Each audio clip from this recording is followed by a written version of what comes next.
Hello, everyone, and welcome back to Women Leaders, the podcast that explains global events through discussions with women experts. And welcome to ELN, the European Leadership Network, the home of this podcast. I'm Ilana Beitel. I'm a Senior Associate Fellow at ELN, and I'm your host for this conversation with women who are leading and shaping the world in many ways and fields. In our fast-moving, unpredictable, and frankly somewhat crazy world, it isn't really possible to decide a specific issue is the issue to be focused on above all. Just looking at the 2 weeks since our last episode, the UN General Assembly, the 8th General Assembly, opened, and what should have been a solemn, even thankful event turned into another Trump triumphal trolling with his hour-long rambling and haranguing address to the Assembly and the many world leaders there. True tour de farce. Moldova went to the polls and delivered a strong rebuke to Putin and the Russian anti-democratic disinformation campaign by giving a clear mandate to the pro-West and EU powers. At the same time, Russia carried on bombing Ukraine 12 hours one night, and at the same time trying to potentially extend its campaign to NATO states with sightings of drones over Poland, Estonia, Denmark. France and Saudi Arabia called a conference at the UN in which many EU states recognized Palestine, only to find their gambit later overshadowed by the White House producing a 20-point plan for ending the war in Gaza and rebuilding it once all Israeli hostages are released. All the while, the killing in Gaza continued, as did the killing, rapes, and hunger in Sudan, the civil war in Myanmar, Burma, the deletion of women in Afghanistan, and the never-ending civil war in the Democratic Republic of Congo. And yet, beneath, alongside, above, and with all of these, it's also China. China, the subject that we like to revert to every few episodes, just to check out what's going on there. And to this extent, we are delighted to have back with us Lauren Gloudeman, Director in the China practice at a Eurasia Group.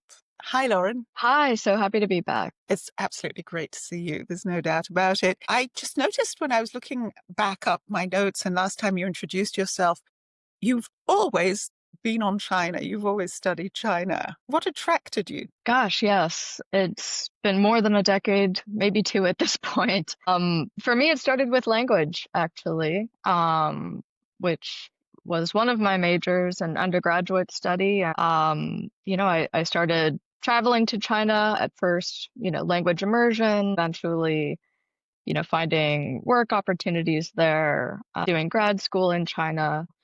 I've been very fortunate to be able to pursue a career kind of in the China geopolitics economy realm. I would like to claim that it's because I had the foresight to know how important China would become over all this time, but it really was fascination with the language at first. How interesting. And can you still go to China? Do you still travel there? Yeah, absolutely. I think of it as essential to conduct research on China, to continue to have feet on the ground. I'm usually there twice a year, at least since 2023, when China reopened after the zero COVID lockdowns. And, especially in the context of Donald Trump's second term, where I think there's a huge effort in Beijing and in the policy community in China to understand what in the world does Donald Trump want from China. There's been a lot of, receptiveness, for me at least, in my time there. You lead us into probably the most important and first question. What does Donald Trump want from China? It's a great question. And we even discussed this, I think, last time I was on the podcast. It seems like Donald Trump has a number of priorities, but they're not inherently specific to China, right? And if we look at his comments at the General Assembly, I think it's, a pretty clear elimination of some of those priorities. American sovereignty, as he would put it, anti-immigration policies. Clearly, fentanyl is an issue that he has attached to China on the heels of, this major overdose epidemic that the U.S. is facing. And China has been quite frustrated with the way in which Donald Trump has sought to work with China to deal with this problem in the U.S., of course, by, imposing tariffs rather than, referring back to the collaborative efforts that characterize the Biden administration prior to this. So those are some issues. Obviously, the trade imbalance is a huge focus, not just for China, but we can see it shaping, Donald Trump's trade negotiations and efforts to impose all forms of leverage in discussions with other countries. And at the same time, setting all of those core substantive issues aside, it seems that President Trump is interested in engineering wins, right? He's someone who takes pride in closing deals, and China is very much communicating its own desire to help Donald Trump close a deal with China. And of course, Beijing has its own priorities as it engages with Trump. But what's really interesting, just in terms of the temperature in Beijing in recent weeks, is really a lot of optimism about the potential to work with Trump, right? They're reading that this is a transactional Trump. They see him almost as kind of a pragmatist in an environment of, China hawks in the national security community in the US. And they see him as someone who's receptive to what Beijing hopes to achieve with the bilateral relationship. Interesting, because as you've just mentioned, China hawks. For the US, China is still perceived as the biggest danger or biggest issue out there, is it not? Well, there's a really interesting divergence happening where, on the one hand, in the US system, you have Donald Trump, who really is a solitary decision maker in a lot of ways, in the ways in which these trade negotiations in particular are playing out, right?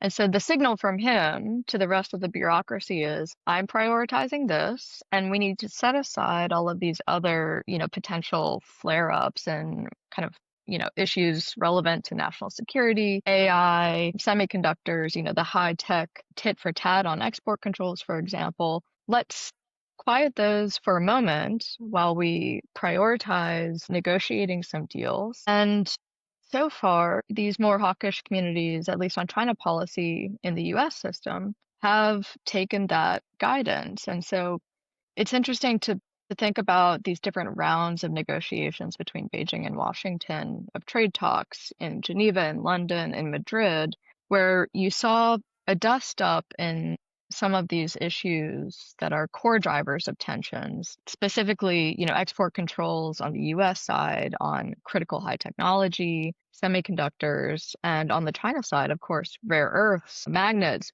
coming into very central focus. And, we see kind of the hawkish elements of the US system. I'm thinking about the Department of Commerce, the Bureau of Industry Security, steps forward and tightening some of these export controls, only for trade talks to proceed, and then Trump pulls them back in order to keep momentum going toward a deal. So for now, it seems like Trump is, in fact, kind of the constraining variable, but that doesn't mean that these kind of more national security oriented policymakers in the US system have gone away.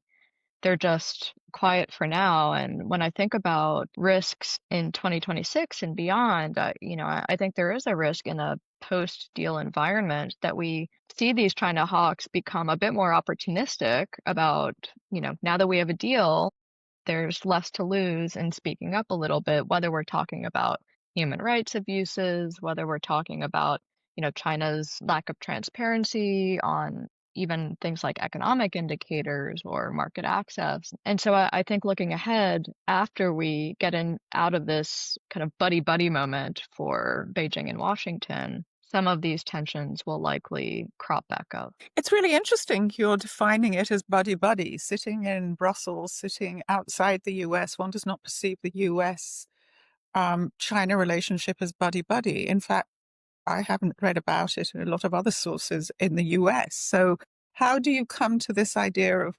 hunky-dory? Well, I certainly would push back on the idea that there's a fundamental improvement in the trajectory for US-China relations at large. But in this moment in time, we have very positive signals from both Washington and Beijing. We have President Xi and President Trump just having a phone call at the end of the Madrid talks, where on the surface, this was a call about closing a deal on TikTok, the sale of TikTok to a consortium of US buyers and allowing US users to continue to use the app. But this is really more significant in that both leaders are very keen to get to a face-to-face meeting, which will likely take place on the sidelines of APEC, which kicks off on the 31st of October. So, quite soon.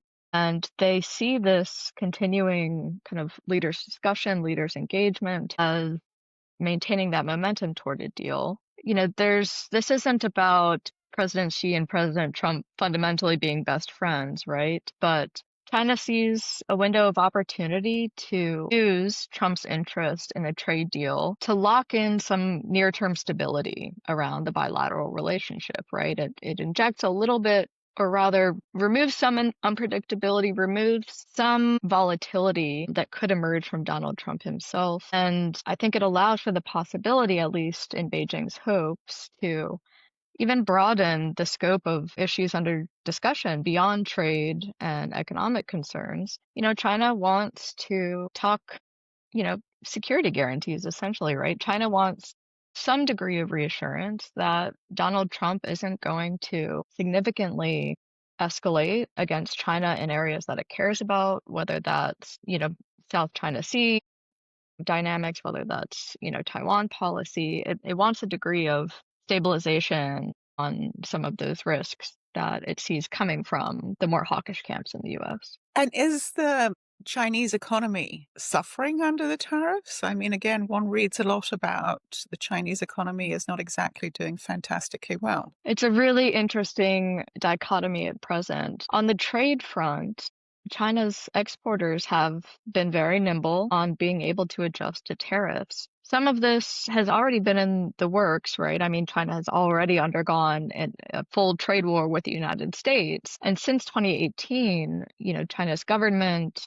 Chinese exporters, they've been adjusting to this expectation of needing to diversify from the US, de-risk from the US, an expectation that the US would continue to pursue decoupling. And so we have more and more Chinese exporters offshoring production into ASEAN countries or other regional economies in order to partly to circumvent those tariffs, but just to reduce some of the supply chain risks that come when the president of the US is lodging kind of a worldwide trade war in this way. We also have, Chinese exporters being able to essentially move some of their assembly and disassembly slightly offshore. There's a lot of skill involved in, circumventing these tariffs and being able to continue to access US demand to a degree. That all being said, what's very stark is that while we have, several months at this point, I believe 4 consecutive months of very, very significant contraction in direct Chinese exports to the US,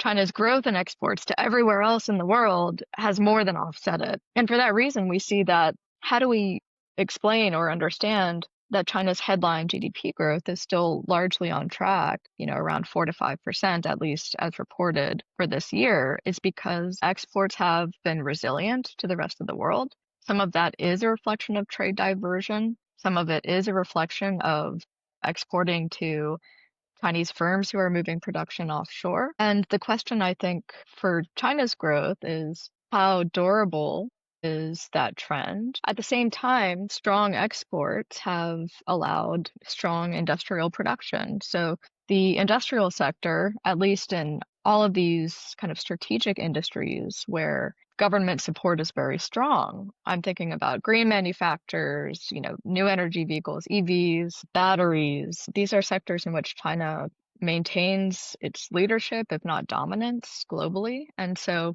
there is, going to continue to be external demand for China's manufacturers in these areas. And we can see that in the strength of essentially the supply side of China's economy. The divergence that we're actually seeing is what I would say is the real economy and the costs of this approach to the economic model that are felt by society, right? Small firms, small and medium-sized enterprises in China are struggling. They're struggling because we have what Beijing calls an involution problem. And I don't know if you've been tracking this issue, but it's become quite a hot topic. Involutionary excess competition is almost a keyword, a taboo, a way of talking around the taboo of the overcapacity issue in China. right? Where we have so much support for production, and especially in these strategic sectors, that there are too many firms participating. EVs are a great example of this. There are so many Chinese EV firms that production well exceeds demand in China. And the government really isn't prioritizing the household demand kind of foundation of the economy, right? Consumption so far has been supported just with trade-in subsidies. So where you do see people spending, it's replacing their old smartphones or replacing all their home appliances with some of these subsidies. But subsidies are running out. These are short-term measures to boost growth. They are not permanent. And, you know, there is high and rising unemployment in China. More and more people are moving into the gig economy because smaller firms are facing cost pressures. When you have so many firms, and again, let's just take EVs as an example, so many competitive firms at a time when demand is weak, the consequence is prices are falling significantly, sharply. And most firms can't maintain profits when prices are so low. They can't increase the cost of their wares because that would take them out of the competition, but their profit margins are so low that it's getting to the point that they're having to cut costs, and that includes labor costs, right? That's one contributor to the unemployment problem in China. And it's a contributor to the exports of overcapacity coming out of China. So it's a really interesting divergence at a time when, on the outside, especially amid trade war and tariffs, that China's export sector and industrial sector are remaining resilient, but the household sector and consumption are not. Which is always a very worrying indicator. I would add, again, just looking at it from outside the US and outside China, then the EU is strongly trying to push back on China flooding the market with produce, especially EVs, but not only. It's a very, very big issue between China and the EU.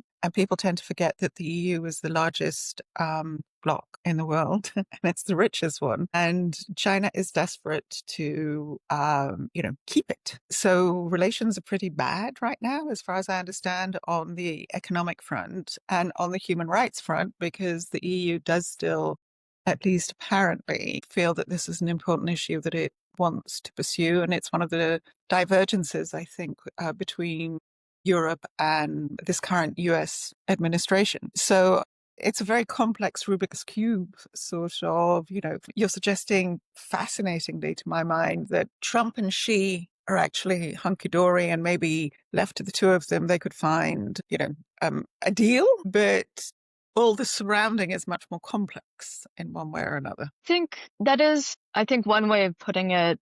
I don't want to suggest that there's any kind of repair of the core distrust that both governments hold toward each other. I don't think that there's any changing that.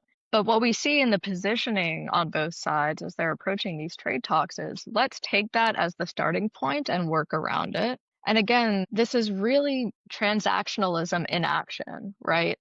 Trump is, and the trade team, it really is a message that we can get through this with a transactional deal as the outcome. And China is perhaps the global stakeholder that is most receptive to that message, right?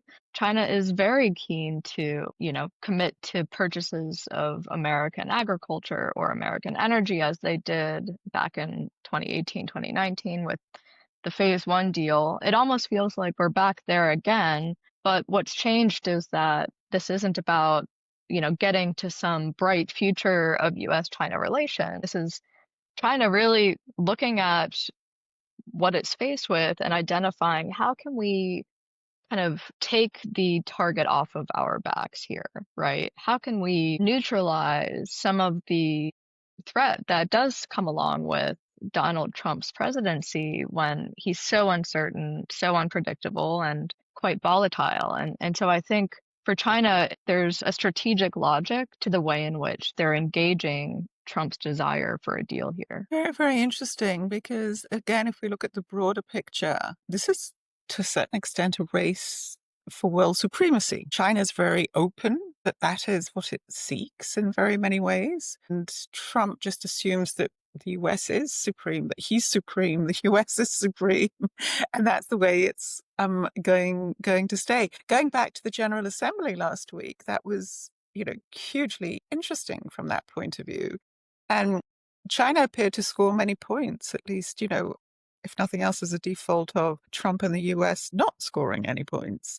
How did you feel about the events of last week, given that Xi didn't even bother showing up? He sent his prime minister. Well, I think it was within expectations, at least, that Li Qiang would be representing China at the General Assembly. But you're absolutely right that at a time when China is looking at the trajectory of the US under Trump and saying, look, Washington will threaten us or they won't, but we're going to go our own way. And what does that mean domestically in terms of economic policy or, pursuing technological self-reliance, dominance in some of these green sectors? And what does that mean for China's foreign policy? And that has been really the most interesting element of China's strategy in Donald Trump's second term. And it was very clear at the General Assembly, right, where China's message is very much one that seeks to project China's role as a responsible global power. And that doesn't mean inherently that China is ready to assume the role of leader in each of these different policy areas. And of course, it's a little bit different in different areas, but it certainly means that China is making a case that its leadership and the governments of other countries who are frustrated and feeling underrepresented deserve greater influence and representation in some of these multilateral fora. And so, we don't just have to, look at the General Assembly this past week. We can look back to the Shanghai Cooperative Organization meeting in September. I don't know if you were tracking that, but a major kind of security alignment of countries that China hosts that was very well attended, including not just regional economies and global South countries, but India's prime minister attended.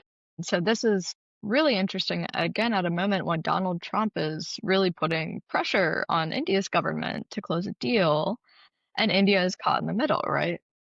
Wasn't the perception there that more or less Trump sent Modi, the prime minister of India, into the arms of China by imposing such high tariffs? Well, I think India, the government really is seeking, I think, to communicate that, yes, we want to work with the US and as a partner, but everyone is trying to find a way to say we don't want to be coerced, into unfavorable terms, right? And so it's almost a reminder, hey guys, we still, we're right next to China. And look, you had perhaps thought that our differences were unable to be overcome, but here we are, in a public show of support by participating. There are absolutely limits for Modi, at least, and for India's government there, because right after that SCO event, China held a military parade on the anniversary of the end of World War II, where President Xi stood side by side with Putin and with Kim, which was an enduring image to say the least. But Modi opted not to attend that, and that's because, the two countries still have a border dispute, right? There is A strategic massive border dispute. Exactly. But Exactly. maybe this is the point, though, also with Trump, that, yes, there was that fascinating picture, as you say, of Putin, Kim, and Xi, but the day before there was that fascinating picture of Putin, Xi, and Modi. Who would have reckoned, sort of, and the perception, as I say, at least, I think outside the US and outside of China, was that this wouldn't happen. Not really. India always appears to sort of play all sides, keep it nice with everybody as much as possible, etc., etc. It definitely, if it was going to do something like that, it would be in something like the G20 or the BRICS or, some event which was more inclusive. But no, he goes to China. He has his picture taken with, this is Modi, has his picture taken with Xi and Putin, and they're all smiling and laughing and, looking. And I think it was a big shock in the West. Well, the message is clear that India is not only in the pocket of the US, right? I think many governments are having to figure out how to balance these two. And obviously, countries like Mexico, it's quite clear that the alignment is, you know, going toward the US with, Mexico's government considering new very high tariffs on imports from China and other Asian economies. But for a lot of other countries, they're having to calibrate in response to the US message. And China, for its part, again, at the General Assembly and prior to that, is look, Trump is endorsing protectionism. He is creating chaos. He is unreliable. China defends multilateralism and an open system. China is now projecting, itself as the defender of global trade rules, right? And that was a really interesting outcome at the UN, where China is essentially rescinding the special benefits that it had enjoyed at the WTO under the special and preferential treatment as a developing country, quote unquote. The interesting kind of middle ground here is that China is not changing its status as a major developing country, but it is, sacrificing willingly, giving up the benefits that it could enjoy from that status, which very clearly to me is a part of this effort to court the global South, right?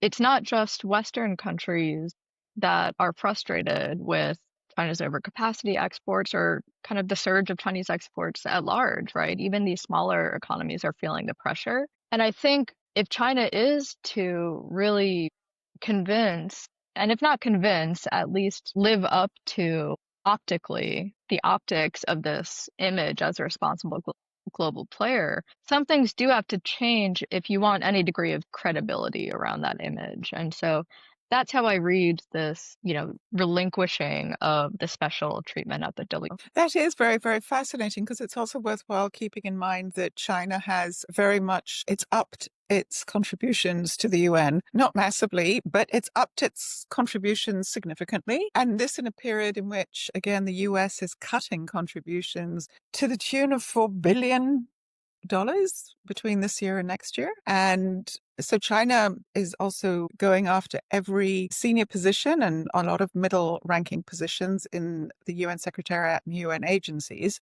So I think it is seeking to take over the multilateral system. This, I think, very much in contrast to Russia, which would prefer to demolish it because it doesn't have enough power. And anyway, it really doesn't like it in one way or another. China actually quite likes it. It just wants to take it over and remake it in its own image. And Trump so far has been incredibly useful to them from that point of view. Well, I think that China is interested in rallying support against what it perceives to be this US-led international order that does work in opposition to a lot of China's interests. But there are real limitations there, and I would push back against the idea that China seeks to replace the US or China perceives that Beijing itself is ready to play that role. I think this is almost narrative competition, right? It's seeking to change perceptions of China over time at a moment when Trump is changing perceptions of America very quickly, right? So it's almost opportunism, planting these seeds of perception.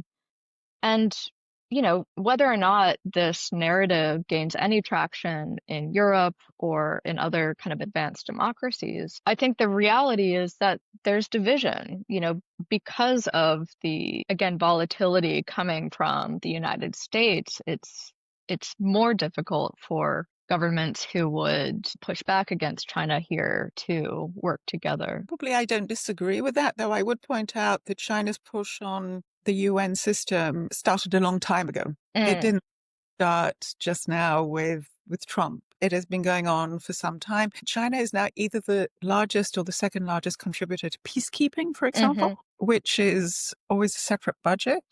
It has said that it has an interest. It also contributes troops to peacekeeping because it wants its soldiers to learn how to work with other armies, which is a mind-boggling concept if you think about China historically in one way or another. But it does bring us to two other major issues, because I'm looking at the time and we've Sure.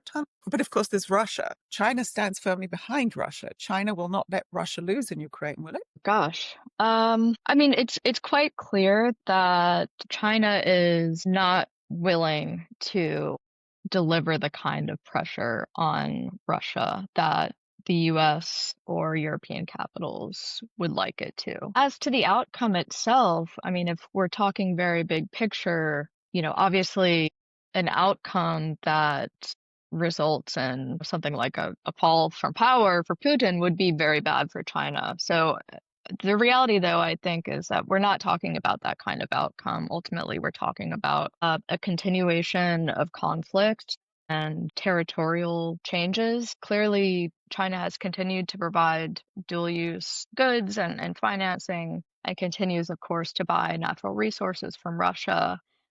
Again, I think this is calibrated based on perceptions of the risks of doing so. And it seems like China feels that the risk of being seen more visible on its relationship with Russia is lower, essentially. And that's how I understand, its continued partnership on that front. Well, as you say, it's partnership plus, sort of. I think that whether it's because it wants this to be a precedent for Taiwan, whether it seeks it to be pushing back against the Western dominance, it has made very clear that it won't push back on Russia and that it will carry on supporting it actively.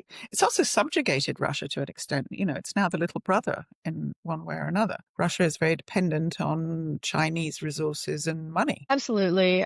I mean, the conflict is bad for China either way, right? China does not want this conflict to continue, and yet it will. China's not going to move the dial, I think, either way, ultimately, from where we are now. So it's been a difficult calculation for China in terms of, how visibly do we maintain this ultimate relationship with Russia? How much do we need to, again, be concerned about secondary sanctions risks? And of course, Trump now threatening Europe to impose secondary tariffs on China to pressure Russia. I really do think, though, when I consider where the change is, it's not on the China side of the equation. It's really on the US side of the equation and kind of President Trump changing the perceived consequences of China continuing along a certain course. Meaning what? Meaning that China perceives that it can, again, be more visible than it has been in the past since 2022 in its relationship with Russia, and that the risks that it's concerned about, primarily secondary sanctions risks, are lower than they were under President Biden. Interesting. So that's not being negotiated, do you think, in part of the trade deal? Well, we have seen continued U.S. sanctions on smaller Chinese teapot refineries who are engaged on kind of continued energy trade. So I don't think that the story has ended by any means. I think it's kind of a live issue in terms of how they're thinking about risks. I tend to think it's moving on a different track, but again, I don't know that the US is putting forth a clear and consistent kind of parameters for how it wants different countries to act on, the conflict in Ukraine. And so for China, that just means it can continue to operate in this environment of uncertainty about US policy. Clear and consistent are not two words I would apply to the Trump administration in any way, shape, or form. Indeed. So I don't think there's anything surprising about that. But what I think would be interesting, just before we move on to climate, our final subject, do we actually perceive that at some level we're in a new Cold War between China and the West? Well, the interests are clearly diverging in a very important and visible way, and particularly across these different global policy issues. Again, global conflict being one, climate being another. Again, I think the reality is that there are real limitations in the formation of any alternative bloc, right? China is putting itself out there, but just because it has, signs that its diplomatic relationships remain strong, that it is seeking to court, the global South countries, Central Asia, African countries with trade and investment and greater representation at these forums, it doesn't mean that these governments are all in on China, right? And there's a huge degree of hedging that has to happen, particularly because many of these countries are still facing imminent short-term risks of kind of US policy targeting them, right? Whether it's in the context of trade disputes, trade negotiations, or whether it's Trump seeking to deploy leverage for other outcomes like on Russia, Ukraine. So I think the reality here is that China has thrown its hat into the ring. It is starting to piece together different elements of its own vision for global governance. And we saw that, President Xi introduced a global governance initiative, one of 4 global initiatives that China is advancing. But again, I don't think that we're now at the point that there is, in fact, an alternative bloc. And even in the case of, let's say, China and Russia, their interests are not completely aligned, right? There are moments where their interests strategically overlap. Certainly, when the US is targeting both, this presents an opportunity for their interests to align. To your point, Russia speaking to, North Korea, there are all kinds of dynamics here that I think undermine the ability for an alternative bloc to form. Perhaps the best example is BRICS, right? This is an organization where more and more countries are seeking to join, even as kind of preliminary members listening in. And despite that interest and growing participation, different governments have sanctioned different leaders. And so who can even host a BRICS summit, right? No, it's impossible for everyone to attend. And although there is clearly this show of interest in deepening engagement, there's almost no momentum behind shared consensus on global issues, let alone shared action. So I really think we're at a point where there's more fragmentation to come rather than kind of a clear formation along these Cold War blocks. We really don't have time, but a few words on the global initiative on climate. Yeah, absolutely. President Xi made a pretty big announcement on climate, which is somewhat positive, particularly at a time when Donald Trump is championing, fossil fuels and using kind of resources as a form of leverage. China is, sending the message that it is, moving into electrification and renewable energy in a significant way. That message is relatively unchanged, but what happened at the UN Climate Change Summit is an announcement for the first time of a pledge to reduce its carbon emissions by 7 to 10%. This announced target is actually lower than really what we were expecting. And I know that you're shaking your head because this is, somewhat unsurprising that China is promising something less ambitious than it could have. This is a 2035 goal, and it's insufficient to meet China's other pledge to achieve net zero emissions by 2060, the dual carbon goals. But I wouldn't say that this represents a downgrading of the priority for China. It's quite the opposite. I think a low target is going to help China over-deliver on that promise. And China really is mobilizing domestically over the next 5 years to really build out its renewables energy sector. And it's keen to facilitate the global energy transition, right? Because it's an area that supports its exports, it supports its technology. Yeah. Exactly. To a fault, really, a literal fault in terms of the overcapacity issue. There's some good news, but it's certainly not the best news. No, but in the public relations realm that China has become so adept at, given that President Trump at the General Assembly made such an emphasis on hating the whole idea of climate change. And I think that the US representation at the conference was tiny. no pledges were made. He's closing down so many areas of green economy in the US. China came out looking, the news from New York was that China is the leader in the world of climate change. I mean, again, this is opportunism, right? I mean, it's a clear window of opportunity for China, and China is happy to seize it. And again, to your point on development financing and the like, China is stepping in, even if it's not yet leading in areas where the US is pulling back. Well, that is so insightful that it's incredible. Thank you so very, very much, Lauren. It's been, as ever, a pleasure to have you, and we look forward to when you come back next. Thank you so much. That's a wrap on this episode of Women Leaders. This is keep listening. Sorry. That's a wrap on this episode of Women Leaders. Keep listening to our conversations and support us with a subscription on your podcast platform. Leave us a 5-star on Apple Podcasts and Spotify. And of course, add to the conversations with your comments. In addition, help support our podcast and spread the happy word of this episode to friends, colleagues, enemies, family, and anyone you think who would like it.